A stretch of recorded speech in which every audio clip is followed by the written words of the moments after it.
다윗의 시대에 해를 거듭하여 3년 기근이 있으므로 다윗이 여호와 앞에 간구하매 여호와께서 이르시되 이는 사울과 피를 흘린 그의 집으로 말미암음이니 그가 기브온 사람을 죽였음이니라 하시니라.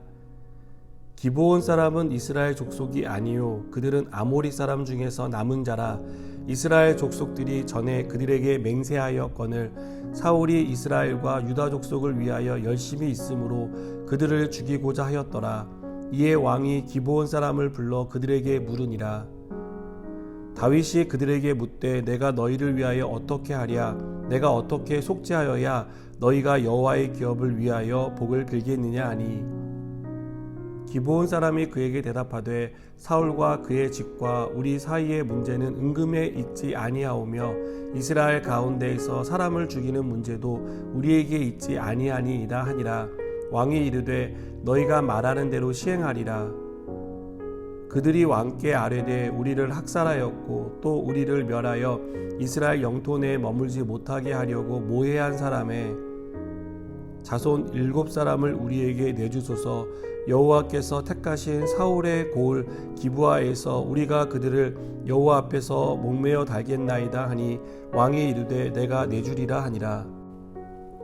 그러나 다윗과 사울의 아들 요나단 사이에 서로 여호와를 두고 맹세한 것이 있으므로 왕이 사울의 손자 요나단의 아들 무비보셋은 아끼고 왕이 이에 아야의 딸 리스바에게서 난 자 곧 사울의 두 아들 알모니와 무비보셋과 사울의 딸 메랍에게서 난 자 곧 무올라 사람 바르실레의 아들 아드리엘의 5 아들을 붙잡아 그들을 기브온 사람의 손에 넘기니 기브온 사람이 그들을 산 위에서 여호와 앞에 목매어 달매 그들 7사람이 동시에 죽으니 죽은 때는 곡식 빼는 첫날 곧 보리를 베기 시작한 때더라.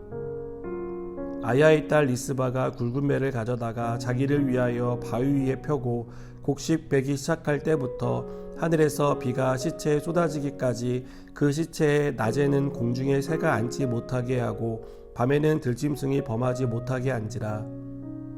이에 아야의 딸 사울의 첩 리스바가 행한 일이 다윗에게 알려지매 다윗이 가서 사울의 뼈와 그의 아들 요나단의 뼈를 길르앗 야베스 사람에게서 가져가니 이는 전에 블레셋 사람들이 사울을 길보아에서 죽여 블레셋 사람들이 벳상 거리에 매단 것을 그들이 가만히 가져온 것이라. 다윗이 그곳에서 사울의 뼈와 그의 아들 요나단의 뼈를 가지고 올라오매 사람들이 그 달려 죽은 자들의 뼈를 거두어다가 사울과 그의 아들 요나단의 뼈와 함께 베냐민 땅 셀라에서 그의 아버지 기스의 묘에 장사하되 모두 왕의 명령을 따라 행하니라. 그 후에야 하나님이 그 땅을 위한 기도를 들으시니라. 아멘. 하나가 해결되면 다른 하나의 문제가 생기는 것은 우리 인생에 흔히 있는 일입니다. 다윗도 예외가 될 수 없었습니다. 압살롬과 세바의 반역 사건이 일단락되자 3년간 비가 오지 않는 기근이라는 문제가 찾아왔습니다. 반역 사건은 다윗이 어떻게든 해결해 볼 여지가 있는 문제였다면 기근은 다윗이 도저히 해결할 방법이 없는 문제였습니다. 이 문제를 해결할 수 있는 유일한 방법은 하나님의 도움뿐이었습니다. 다윗은 반역 사건이 연이어 이어지는 상황에서도 하나님께 묻지 않았습니다. 하나님께 묻지 않고 해결하라고 한 것은 다윗의 실책이었죠. 그러나 하나님은 이 문제를 해결해 주시지 않았습니까? 다윗을 여전히 사랑하셨기 때문입니다. 다윗은 이 사건을 통해 깨달은 것이 있었던 것 같습니다. 그것은 어떤 문제든 하나님께 물어야 한다는 것이었습니다. 사실 다윗은 하나님께 묻는 사람이었습니다. 다윗이 하나님께 물었을 때 하나님은 말씀하셨고 다윗은 그 말씀에 순종했습니다. 이런 영적인 선순환이 일어났던 것입니다. 다윗이 이끄는 이스라엘이 이상적인 나라가 될 수 있었던 이유는 바로 여기에 있었던 것이죠. 그러나 다윗이 밧세바 사건을 통해 하나님께 묻는 것을 머뭇하고 멈추게 되자 문제가 일어나기 시작했던 것입니다. 3년간 지속되는 기근에 대해 기도했을 때 하나님은 그 문제의 원인이 무엇인지를 가르쳐 주셨습니다. 하나님께 물을 때 하나님이 응답해 주신 것입니다. 사울이 기브온 사람들을 죽이고 몰아낸 것이 3년간 기근이 지속되는 이유였던 것이죠. 다윗은 이 문제를 해결하기 위해 기브온 사람들에게 물었고 그들은 자신들이 흘린 피값에 대해 피의 보복을 할 수 있게 해달라고 요청했습니다. 이것은 하나님이 허용하신 일입니다.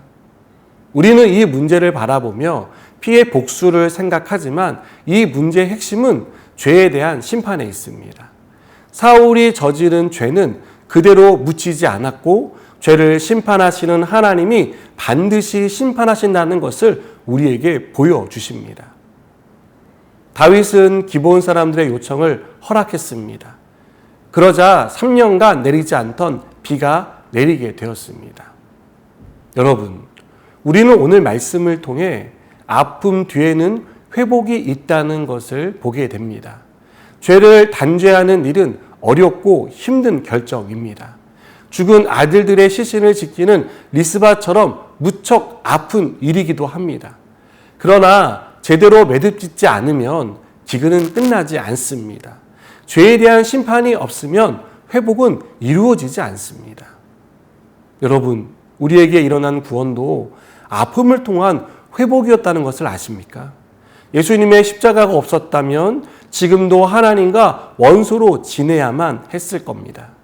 하지만 예수님이 죽으심으로 우리는 하나님의 자녀가 되었습니다. 예수님의 죽음이 우리에게 은혜이고 감사이지만 아들을 주신 하나님에게는 큰 아픔이었다는 것을 잊지 마시기 바랍니다. 여러분, 우리의 구원이라는 회복을 위해 예수님의 십자가라는 아픔이 있었다는 것을 꼭 기억하시기 바랍니다.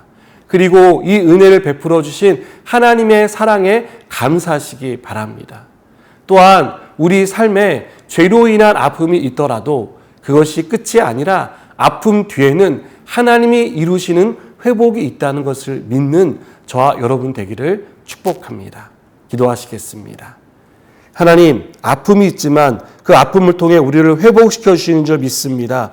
그 회복을 기대하는 믿음으로 살아가게 하여 주시옵소서. 예수님의 이름으로 기도드립니다. 아멘.